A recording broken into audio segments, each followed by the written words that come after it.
Hola, buenos días. Hoy estaremos viendo el tema que se llama enfermedad inflamatoria renal. Mi nombre es Gabriel Villarreal de Radiología de Imagen del Hospital Universitario de Monterrey y mi maestro y asesor para esta clase fue el doctor Matías Salinas Chapa. En la manera de contenido estaremos viendo brevemente una introducción y un poco de fisiopatología. Y hoy después abordaremos el tema de pielonefritis, tanto aguda como crónica, la piel enfisемatosa, tanto lomatosa y un poco de tuberculosis renal.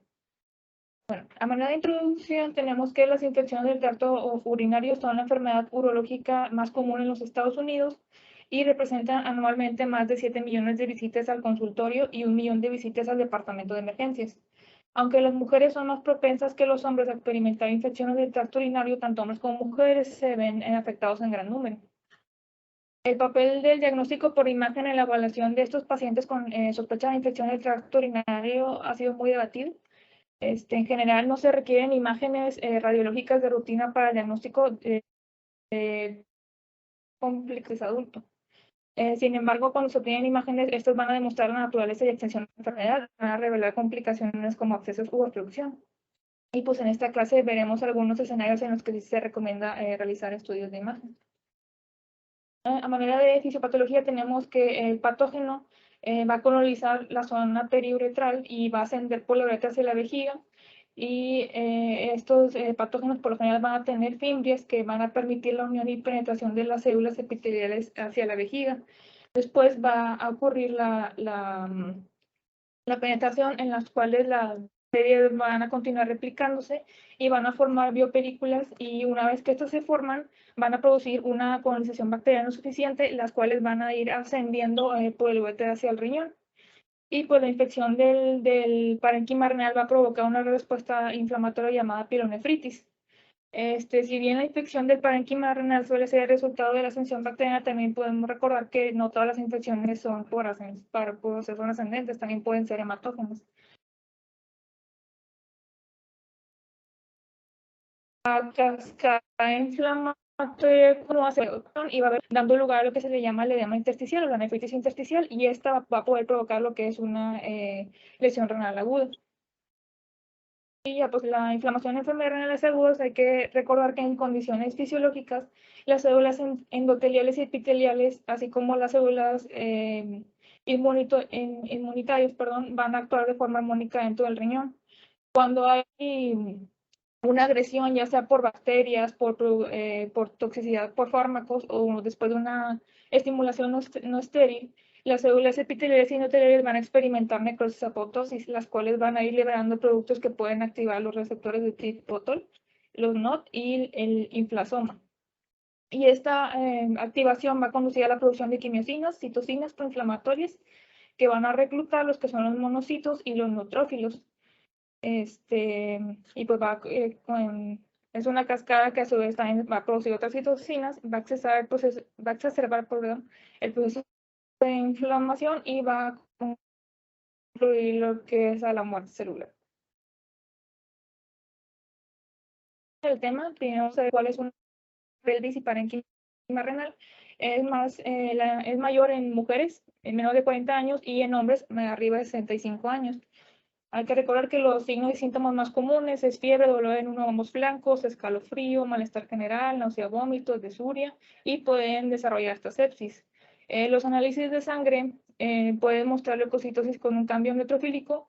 También va a haber aumento en la velocidad de sedimentación de eritrocitos y niveles elevados de proteína C reactiva. Y en ocasiones podemos encontrar hemocultivos positivos y positivos. Hay que recordar un poco los factores de riesgo, que es el reflujo vesicoureteral, la vejiga neurogénica y en hombres por la hiperplasia prostática. Y los patógenos comúnmente, el más común va a ser E. coli, con más del 80% de los casos, y otros pues va a ser la Klebsiella, Potreus, Enterococos, Staphylococcus y Streptococcus. Bueno, ahorita vamos a ver algunos escenarios. Esto es sacado de la página de la ACR, de los criterios. Primero, tenemos a un paciente cuando se sospecha una pielo aguda, que es presentación por primera vez en un paciente que no tiene complicaciones, que no tiene antecedentes ni de pielonefritis, que no tenga diabetes ni compromiso inmunitario. Pues realmente no está indicado ningún estudio inicial. Es un diagnóstico clínico de laboratorio y pues se va a tratar con antibióticos que el médico tratante pues prescribe. Tenemos otras variantes. La variante 2 es cuando es una sospecha de pielonefritis aguda, pero el paciente se considera complicado, ya sea que tenga pielonefritis recurrente, que sea diabético, que tenga un compromiso inmunitario, que sea de edad avanzada, etc. Pues el primer estudio de imagen que se recomienda a este tipo de pacientes, obviamente si es adulto, va a ser una tomografía de abdomen y pelvis contrastada. Y pues ya los demás, el ultrasonido, la resonancia, pues dice que puede ser apropiado, pero lo mejor es hacer una tomografía contrastada. La variante 3 es una sospecha de pielonefritis aguda, pero en un paciente con antecedente de cálculos renales o obstrucción renal. Puede ser un TAC de abdomen contrastado o puede ser uno sin contraste. Y pues ya también el ultrasonido y los demás puede que sea apropiado. La otra variante es una sospecha de pielonefritis, sin embargo, nada más que es de una paciente embarazada sin alguna otra complicación. Pues el ultrasonido puede ser apropiado, obviamente, porque no contiene radiación. Los demás también se consideran que pueden o no ser apropiados, pero siempre en embarazadas el estudio va a ser el ultrasonido. Otra variante es un paciente con sospecha de pielonefritis aguda, pero que tenga antecedentes de trasplante renal pélvico con riñones nativos in situ y sin otras complicaciones. Primero va a ser recomendado lo que es el ultrasonido Doppler, y ya después, si no es concluyente algo más, pues sí se puede usar lo que es la tomografía de abdomen contrastada. La ecografía se usa ocasionalmente como una herramienta de diagnóstico de primera línea para evaluar el tracto urinario en pacientes con síntomas de pielonefritis. Sin embargo, la nefritis intersticial no está bien caracterizada por este método de imagen. Entonces, encontrar hallazgos en un ultrasonido puede ser que nada más se encuentre desde el 20 al 40%, por eso no está tan usado de primera línea, pues se prefiere más la tomografía. Y este caso es un paciente con dolor en flanco bilateral, fiebre y acude con síntomas de disuria, en la cual podemos ver que está la corteza de ambos riñones hipoequivoca, se ve como con aspecto edematoso y se ve como se está el seno renal comprimido, que esos son datos de pielonefritis aguda por ultrasonido. En esta otra imagen podemos ver que se muestra un foco hiperecoico en forma de cuña, que es este que se apunta aquí. Y a la exploración con Doppler color podemos ver que hay una disminución del flujo en esta zona. Por tomografía estamos viendo un caso de lo que se le llama nefrograma estriado bilateral en ambos riñones, que va a constar de líneas de atenuación alterna que se extienden hasta la corteza. Este fue el caso de un paciente diabético con disuria patológico, en el cual se dio diagnóstico de pielonefritis aguda. Y estas histerías características se desarrollan debido a la éstasis y la concentración del material de contraste en túbulos edematosos o necrosados y la atenuación es creciente con el tiempo. Es importante que el nefrograma estriado no es sinónimo de pielonefritis aguda, sino sinónimo de nefritis intersticial. Como se había comentado, la nefritis intersticial puede ser ocasionada no nada más por patógenos, puede ser por medicamentos, puede ser por alguna otra versión. Entonces, siempre es importante correlacionar con los datos clínicos y lo que nos dice el médico tratante. Pero por lo general se relaciona el nefrograma estriado con pielonefritis porque es lo más común. Y este ejemplo me gustó porque en esta ecografía podemos ver que el riñón está pues, ligeramente agrandado, también tiene ese aspecto edematoso. Sin embargo, no observamos ningún dato de complicación como tal. Igual como el paciente no respondió bien a los antibióticos, se decidió hacerle una tomografía, que es aquí es el mismo paciente, en la cual podemos ver que el riñón sí está agrandado de tamaño respecto al contralateral. Vemos que hay líquido libre, que hay estreñimiento de la grasa, y sin embargo podemos ver que hay múltiples focos de baja atenuación que pueden ser correspondientes por abscesos. Entonces, sí es importante que no nos quedemos nada más con lo del eco, porque sí hay mucho contraste en lo que se puede ver un eco y una tomografía. Y hablando de complicaciones de pielonefritis complicada, esto puede dar lugar a lo que es el absceso renal. En esta ecografía podemos ver en el polo inferior del riñón izquierdo, podemos ver una imagen redondeada de bordes bien definidos con ecos internos en su interior. y a la exploración con Doppler vemos que no tiene flujo. Esto es compatible con una colección, con un absceso renal, y en el cual podemos ver que también tiene una extensión extrarrenal de esta colección. Y en esta tomografía es de una mujer diabética con antecedente de pielonefritis de repetición en tratamiento con antibióticos intravenosos 2 semanas antes de la tomografía, en la cual podemos ver que el riñón izquierdo está aumentado de tamaño en comparación del contralateral, tiene áreas de hipotenuación cortical y borramiento de planos gasos adyacentes, y se dio el diagnóstico de pielonefritis. También hay que ver que hay un poco de acumulación de líquido parenquimatoso y subcapsular, en lo cual son abscesos. Y si se fijan en esta imagen no hay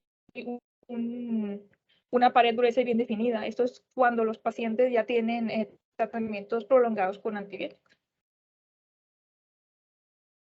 Y en esta tomografía podemos ver que en el riñón derecho se ve una imagen redondeada con aspecto necrótico, tabiques finos en su interior, las cuales rehacen un poco al posterior a la administración del contraste, asociado a edema perifocal, y ejerce un efecto de masa en forma de ensanchamiento del cáliz superior. También podemos ver que la colección se extiende hacia el espacio pararrenal, y en el corte coronal podemos ver cómo se extiende hacia el segmento 7 del hígado. Y en cuanto a la pielonefritis crónica, esta va a surgir debido a múltiples infecciones recurrentes o puede ser un cambio estable a partir de una sola infección. Los por imagen pues, son muy característicos: elevación renal, atrofia y adelgazamiento cortical, así como hipertrofia del tejido normal residual, engrosamiento y dilatación del sistema calicial, y en general se va a presentar como simetría. Y aquí tenemos un ejemplo de cómo se ven pues a manera en general, ¿cómo se dice? En patología, perdón, gracias. Y a manera en una tomografía lo que podemos encontrar, como ya les había mencionado, es la simetría, la disminución del tamaño, la presencia de cicatrices corticales, y en esta tomografía podemos ver también las calcificaciones distróficas. La pielonefritis enfisematosa, esta va a ser una infección con formación de gas dentro o alrededor de los riñones. Es importante este tipo de infecciones debido a que es una enfermedad potencialmente mortal. La mortalidad global se reporta entre el 11 al 50%. Igual tiende a ser más común en mujeres, y aproximadamente el 90% de los pacientes van a tener van a presentar diabetes no controlada. Y otros factores de riesgo también es que sean pacientes inmunocomprometidos o asociados con urolitiasis o neoplasias. Igual los organismos que van a causar C. coli, Klebsiella y Proteus. Las clasificaciones hay dos que son las más comunes. Primero está la de Juan o la de Juansen, que es la que más usamos aquí. En cuanto al tipo 1 de la Juan, se caracteriza por la destrucción del parénquima renal que se manifiesta con áreas de gas moteadas, sin evidencia de colecciones de líquido intra o extrarrenal. Tiende a ser un curso clínico más agresivo, con un intervalo más corto entre la presentación clínica inicial y la muerte. Y la tipo 2 se caracteriza por acumulaciones de líquido renal o perirrenal que están directamente asociadas con gas loculado o gas dentro del sistema colector. Y pues las tasas de mortalidad para estos pacientes del tipo 1 se reportan hasta el 69%, y del tipo 2 es un poco menor, que es hasta el 18%. En la clasificación de Juansen tenemos que la clase 1 es el gas solo va a estar en el sistema colector. La clase 2 va a estar confinado al parénquima renal. La 3 se va a dividir en A y B, y la tenemos que es una extensión del gas en el espacio periférico, y la B va a ser se extiende hasta el espacio pararrenal. La clase 4 es cuando tenemos aire en un riñón único o que sea enfermedad bilateral. Y en esta radiografía enfisematosa, que podemos ver la lucencia moteada en el riñón afectado, y pues por eso podemos decir que ya es un organismo formador de gases. Por ultrasonido, en esta ecografía podemos ver focos ecogénicos que que forman el sombreado, y esto es indicativo de gas intraparenquimatoso. Y en este otro eco podemos ver un corte transversal y uno longitudinal, en el cual podemos ver que está el riñón izquierdo agrandado con mala diferenciación corticomedular, y también va a haber sombras lineales en el parénquima inferior renal izquierdo. Por tomografía, este es ejemplo del tipo 1 de la clasificación de One, en la cual podemos ver en el plano axial y coronal, el cual es un paciente diabético de 66 años con mal apego al tratamiento, los cuales revelan presencia de gas en polo superior del riñón derecho y en la fosa renal, con destrucción del parénquima renal. Sin embargo, no vemos colección de líquido, sin colección, perdón, ni líquido.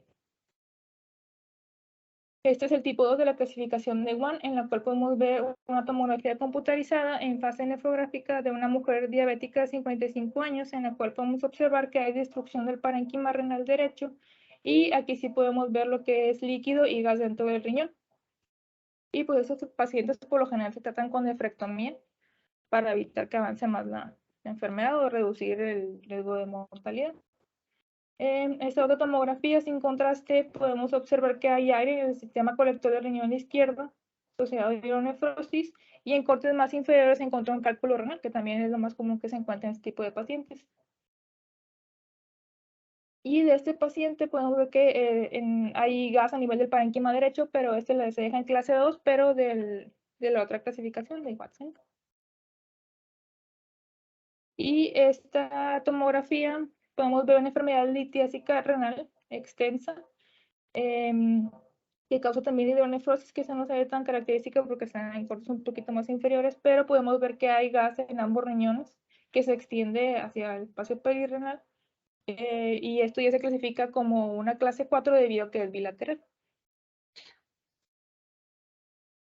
También otro tema es la pielitis emfisema-tosa, debido a que se tiene que diferenciar de la pielonefritis emfisema-tosa como tal, en la cual aquí hay una producción aislada de gas en el interior del aparato excretor, va a ser secundaria también a una infección bacteriana aguda.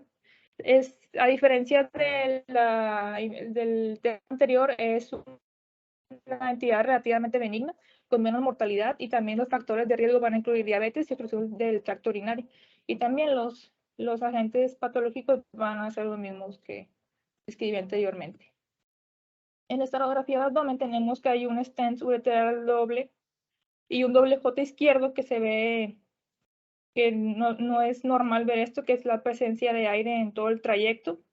Sin embargo, no vemos cálculos radiopacos a lo largo del tracto urinario. Y este es un ejemplo de tomografía en el cual en este lado podemos observar que estamos en fosa ilíaca derecha, y ese es un trasplante renal, un injerto renal, en la cual podemos ver densidad de gas coridonefosis leve dentro del sistema pielocalicial del riñón trasplantado, y tiene antecedente de litiasis renal de repetición. Y en esta tomografía es una reconstrucción coronal, no tiene contraste, en la cual podemos ver un cálculo de la pelvis renal inferior izquierda, y pues podemos ver los importantes focos de aire a lo largo de los cálices renales izquierdos. Sin embargo, no vemos aire intraparenquimatoso. En cuanto a la pionefrosis, esta va a ser la acumulación de pus en un sistema colector obstruido, por lo general por cálculos. Es la causa más común de obstrucción, la causa más común de obstrucción va a ser cálculos, estenosis, tumores o anomalías congénitas. Aquí muchas veces es muy difícil diferenciarlo por tomografía, entonces por lo general, si nos ha pasado a todos en guardia, es que nuestros compañeros de urología nos piden mucho hacer una ecografía para poder ver si tiene datos de pionefrosis. ¿Cómo lo vamos a encontrar? Por ejemplo, en esta ecografía se ve una marca de una nefrosis bilateral, bueno, en este riñón, y también tiene presente diuretes, en el cual podemos ver que estos dependientes en todo el sistema colector renal. Pero sí, muchas veces, si no está dilatado, no lo podemos ver, y la manera que podemos, cuando nos queda duda si tiene o no, es lateralizar al paciente y esperar, como a veces está muy concentrado, pues quedarnos un ratito y ver a ver si se está moviendo conforme movemos al paciente. Y este es otro ejemplo igual, en el cual podemos ver que hay restos ecogénicos. Aquí el paciente estaba en decúbito supino y aquí está en decúbito lateral, y vemos cómo caen los focos ecogénicos. En cuanto a la pielonefritis granulomatosa, tenemos que esta es un proceso granulomatoso crónico comúnmente asociado con la infección recurrente por E. coli, Proteus mirabilis, que va a afectar comúnmente a mujeres de mediana edad y niños. La mayoría, casi el 90% de los pacientes afectados van a tener un cálculo coraliforme. Patológicamente va a haber un reemplazo del parénquima renal con macrófagos espumosos que aparecen como múltiples masas hipoecoicos en la ecografía y en la tomografía se van a presentar como masas redondeadas de baja tenación. Va a representar lo que son los cálices dilatados y cavidades de acceso llenas de pus. Pueden manifestarse ya sea en formas difusas o focales y que se van a tratar respectivamente con la nefrectomía en la forma difusa y la nefrectomía parcial en la forma focal. Y pues las características típicas van a ser la presencia del cálculo central, la expansión de los cálices con material hipodenso en un riñón agrandado que por lo general no va a funcionar y con cambios inflamatorios adyacentes a la grasa perirenal. Y pues en esta el aspecto en la cual esta fue una paciente de 69 años que consulta por dolor en flanco derecho. Y aquí podemos ver la presencia de varios cálculos coraliformes en el riñón izquierdo y un agrandamiento del contorno. Ya es la misma paciente, en la cual en el eco podemos ver esta dilatación de los cálices y la presencia de los cálculos renales. Vemos también que tiene una pérdida de arquitectura normal. Está con flujo color disminuido y tengo otros ejemplos, pero esto es lo como se le conoce al signo de la garra de oso, la pata de oso. Y este otro ejemplo tenemos una radiografía en la cual podemos ver de una forma más representativa lo que es el cálculo coraliforme clásico. De esta misma paciente se le hizo una ecografía en la cual podemos ver el gran cálculo coraliforme en el riñón derecho y también los espacios dilatados llenos de líquido. Como le digo, es el aspecto de la pata de oso, pero es más representativo en la tomografía, como es el mismo paciente que tiene los dos de radiografía, tiene ultrasonido, y en la tomografía pues, también podemos ver cómo está el riñón derecho aumentado de tamaño respecto al contralateral, tiene datos de inflamación adyacente, podemos ver la dilatación de los cálices, sin embargo también en este podemos ver cómo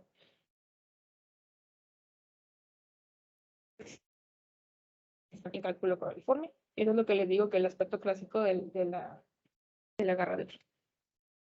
En cuanto a la tuberculosis renal, tenemos que es por diseminación hematógena. Comúnmente el 50% de los pacientes puede que no tengan afectación pulmonar y la fisiopatología es que después de que los bacilos tuberculosis llegan al riñón, se forman granulomas y permanecen indolentes durante muchos años. Si se produce una reactivación, la infección se propaga a la médula directa de las papilas. Una mayor extensión al sistema colector con potencial de fibrosis. Los pacientes con tuberculosis renal no tratada, lo que pasa es que pueden llegar a perder totalmente la función renal y la enfermedad puede extenderse a través de los planos faciales retroperitoneales para afectar órganos adyacentes, que lo más común es el alcohol.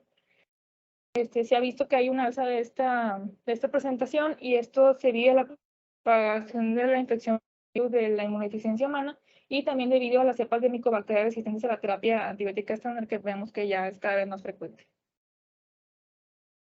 El dosis renal por ultrasonido, si podemos observar a nivel de polo inferior y superior e inferior, podemos ver que hay múltiples lesiones redondeadas hipoecoicas, con algunas de ellas tienen calcificaciones en la periferia. Sin embargo, podemos ver que el riñón está preservado. No es muy sencillo diferenciarlo de alguna otra lesión, por lo cual siempre hay que esperarnos al resultado histopatológico realmente. O sea, no hay algo que podamos ver nosotros por imagen que sea característico de la tuberculosis renal. En esta tomografía, también en polos superiores del riñón derecho, se reemplazan por lesiones hipodensas bien definidas con pequeñas calcificaciones también en estas zonas. Y también el contorno del riñón podemos ver que se está preservado realmente, o sea, no hay algo característico que podamos decir que es tuberculosis renal. Otra presentación es en esta radiografía que tenemos de abdomen de este paciente. Vemos que hay unas calcificaciones amorfas en el riñón derecho y se le conoce como riñón en masilla. También lo podemos ver en ultrasonido, que pues prácticamente no estamos viendo el riñón normal porque está reemplazado por todas estas calcificaciones. Y es la imagen del mismo paciente, es el mismo paciente tanto la radiografía como el eco. Vamos a ver una reconstrucción coronal, que ya prácticamente tenemos pérdida de arquitectura también, y ya no hay parénquima. Y pues es un tema muy corto. ¿Un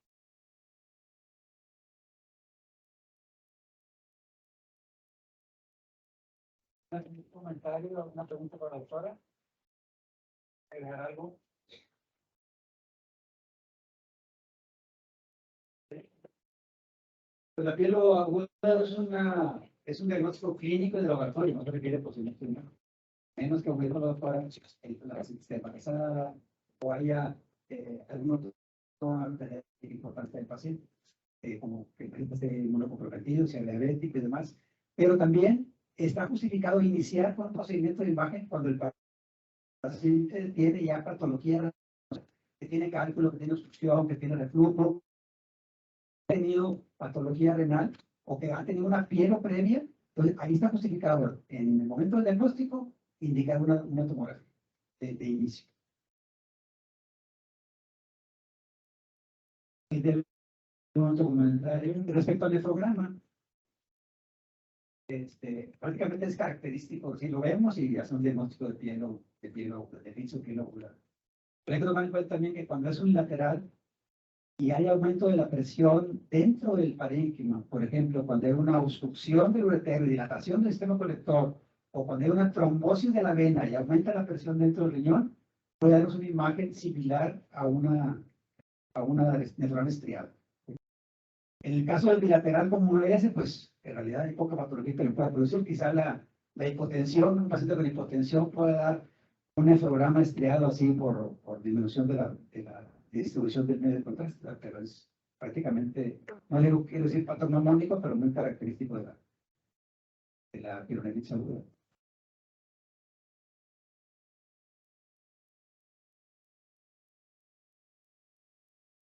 ¿Algún otro comentario? Es común cuando hay una infección crónica, ya tiene una obstrucción y con el tiempo los pequeños, a veces calcificados, atróficos, pequeños, es común que haya una sustitución grasa, una infiltración, lo que llamamos una lipomatosis renal. Hay sustitución de grasa en la pelvis, en la pelvisilla, y generalmente alrededor del riñón, se llama lipomatosis renal, que es algo que encontramos frecuentemente.